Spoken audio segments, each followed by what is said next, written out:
तो दोस्तों आज हम फिर से आपके लिए लेकर आए हैं देश दुनिया की सभी ताजा बड़ी खबरें। फटाफट एक एक कर विस्तार से आज आपको बताएंगे, तो वीडियो को अंत तक जरूर देखें। दोस्तों पहली खबर में आपको बता दें कि कर्नाटक विधानसभा चुनाव में 117 सीटें जीतकर कांग्रेस पार्टी ने बनाई पूर्ण बहुमत की सरकार। भाजपा के लिए झटका, मोदी अमित शाह का चुनाव प्रचार बीजेपी के लिए नहीं आया काम, कांग्रेस ने रच दिया इतिहास। वहीं आपको बताएंगे दोस्तों कि कर्नाटक में हार के बाद यूपी निकाय चुनाव में भी भाजपा को बड़ा झटका। यूपी निकाय चुनाव में भी समाजवादी पार्टी ने की जबरदस्त जीत हासिल। रामपुर और 96 विधानसभा सीट पर भी समाजवादी पार्टी ने रचा इतिहास, दोनों ही सीटें जीतकर भाजपा को दी पटकनी। और वहीं आपको बताएंगे दोस्तों कि कर्नाटक में सरकार बनने के बाद हनुमान मंदिर में पूजा करने पहुंची प्रियंका गांधी, देश की सुख समृद्धि के लिए मांगी दुआ। वहीं आपको बताएंगे दोस्तों कि कर्नाटक में बीजेपी की हार पर के ने कसा तंज, कहा केरल स्टोरी का मोदी ने किया था बहुत प्रचार लेकिन नहीं जीत सके चुनाव। वहीं आपको बताएंगे दोस्तों कि कर्नाटक में अब बजरंग दल होगा बैन, कांग्रेस पार्टी ने किया था ऐलान,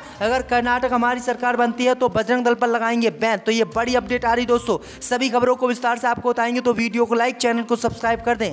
इसी बीच बढ़ते दोस्तों अगली खबर की ओर, तो कर्नाटक विधानसभा चुनाव में 117 सीटें जीतकर कांग्रेस पार्टी ने बनाई पूर्ण बहुमत की सरकार। भाजपा के लिए झटका, मोदी अमित शाह का चुनाव प्रचार नहीं आया बीजेपी के काम।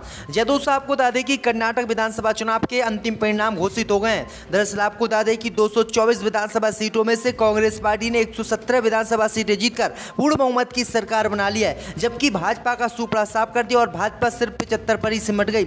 अगर दोस्तों हम बात करें तो कर्नाटक में इस समय कांग्रेस पार्टी ने 117 सीटें जीत ली हैं, जबकि बीजेपी को 75 सीटें ही मिली हैं। अगर दोस्तों हम बात करें तो पुराना मैसूर जो कर्नाटक का क्षेत्र है, यहाँ पर 64 विधानसभा सीटें हैं। 64 में से कांग्रेस पार्टी को 37 मिली है, बीजेपी को 5 मिली है, जेडीएस को 19 सीटें मिली हैं और उनके खाते में 3 सीटें गई हैं। वहीं आपको बता दें कि मध्य कर्नाटक की बात करें तो यहाँ पर 23 विधानसभा सीटें हैं, यहाँ पर 13 कांग्रेस को मिली हैं, 8 बीजेपी को और 1 जेडीएस को और 1 अन्य को मिली है। वहीं आपको बेंगलुरु शहर की बात करें तो बेंगलुरु शहर में 28 सीटें हैं, यहाँ कांग्रेस को 10 मिली है, बीजेपी को 17 मिली है और जेडीएस को 1 मिली है। वहीं करावल तटीय क्षेत्र जो कर्नाटक का है, यहाँ पर 19 विधानसभा सीटें हैं, यहाँ पर 19 में कांग्रेस को 2 मिली है, बीजेपी को 16 मिली है, जेडीएस को 0, अन्य को 1। यहाँ पर बीजेपी ने अच्छा प्रदर्शन किया है। वहीं अगर हैदराबाद कर्नाटक क्षेत्र की बात करें दोस्तों तो यहाँ 40 विधानसभा सीटें हैं, 40 में से कांग्रेस पार्टी को 23 मिली है, बीजेपी को 12 मिली है, जेडीएस को 3 मिली है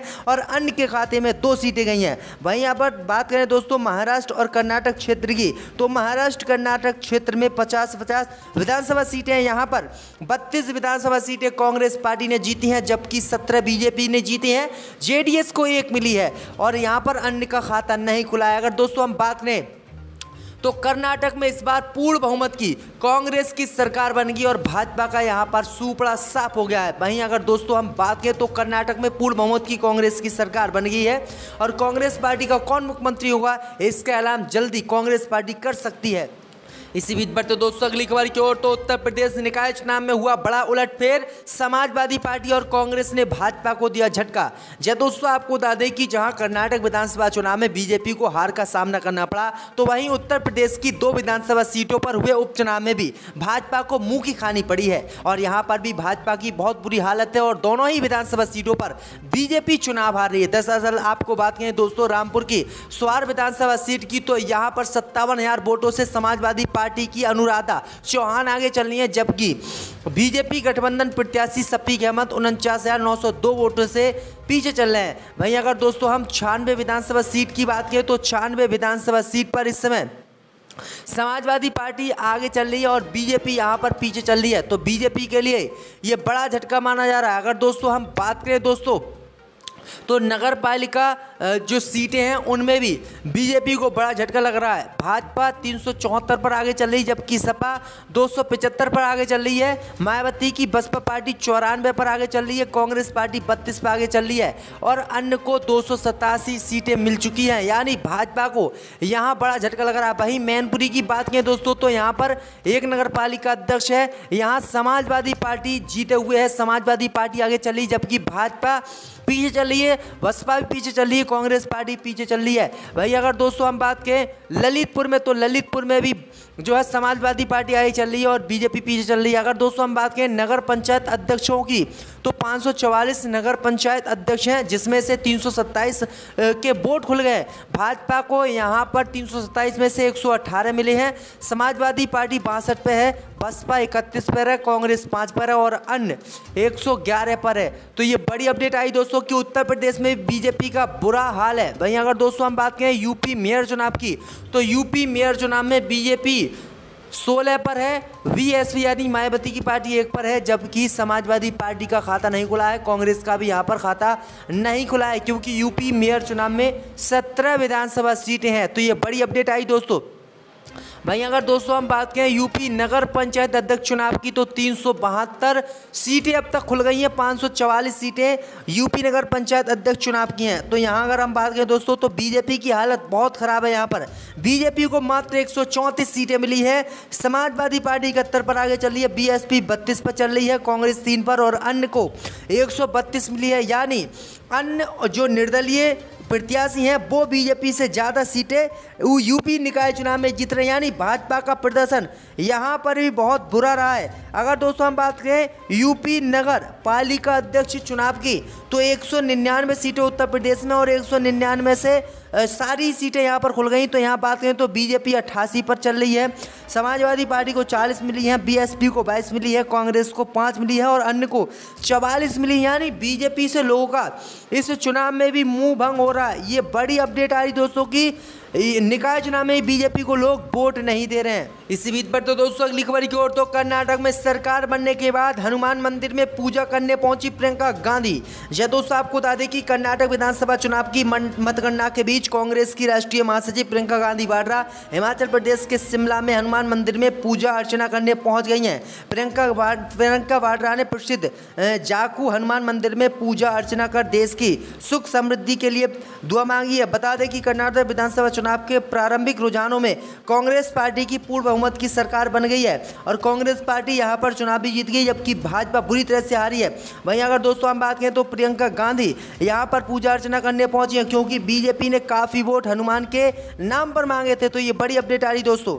इसी बीच पर तो दोस्तों अगली खबर की ओर, तो कर्नाटक में बीजेपी के चुनाव हारने के बाद KRK ने प्रधानमंत्री मोदी से लिए मजे, कहा फिल्म का प्रमोशन बीजेपी को कर्नाटक में नहीं जिता सकता चुनाव। जय दोस्तों आपको बता दें कि कर्नाटक विधानसभा चुनाव के अंतिम परिणाम घोषित हो गए हैं। यहाँ पर पूर्ण बहुमत की कांग्रेस सरकार बन गई, जबकि भाजपा का यहाँ खाता भी नहीं खुला। वहीं आपको बता दें कि चुनाव प्रचार के दौरान प्रधानमंत्री मोदी सहित बीजेपी के नेताओं ने मुसलमानों के खिलाफ जहरीली फिल्म बनाई गई द केरल स्टोरी का प्रचार किया था और केरल स्टोरी के नाम पर प्रधानमंत्री मोदी ने जनता से वोट देने की भाजपा को अपील की थी।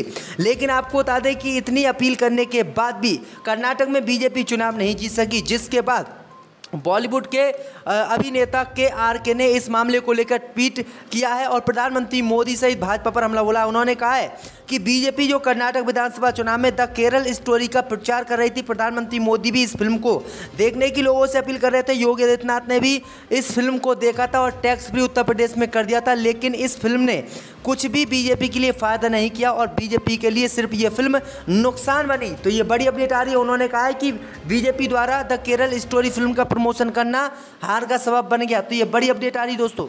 इसी बीच पर तो दोस्तों अगली खबर की ओर, तो कर्नाटक में कांग्रेस की सरकार बन गई है, अब होगा बजरंग दल बैन। जहाँ दोस्तों आपको बता दें कि कर्नाटक विधानसभा चुनाव में कांग्रेस पार्टी ने रिकॉर्ड तोड़ जीत हासिल की है। इसी बीच खबर आ रही है दोस्तों कि कांग्रेस पार्टी ने अपने चुनाव प्रचार के दौरान बजरंग बली पर बीजेपी द्वारा कॉमेंट किए जाने के बाद ऐलान किया था कि अगर कर्नाटक में हमारी सरकार बनती है, यानी कांग्रेस पार्टी की सरकार बनती है, तो बजरंग दल को बैन किया जाएगा। इसी बीच खबर सामने निकल कर आई दोस्तों कि कर्नाटक में कांग्रेस पार्टी की सरकार बन गई है और इस बार बजरंग दल पर अब बैन लगेगा, यानी कर्नाटक में पूर्ण रूप से बजरंग दल बैन होगा। कांग्रेस पार्टी ने इसका ऐलान किया था कि अगर कर्नाटक में हमारी सरकार बनती है तो हम बजरंग दल पर बैन लगाएंगे। तो कर्नाटक में कांग्रेस की सरकार बन गई और बजरंग दल बैन होगा, यानी जो बजरंग दली थे, जो गुंडागर्दी फैलाते थे, खुलेआम मुसलमानों के खिलाफ नफरत फैलाते थे, अब उनकी खैर कांग्रेस पार्टी नहीं छोड़ेगी, यानी अब उनको बंद किया जाएगा। बजरंग दल पर कर्नाटक में बैन लगेगा। तो ये बड़ी अपडेट आ रही दोस्तों।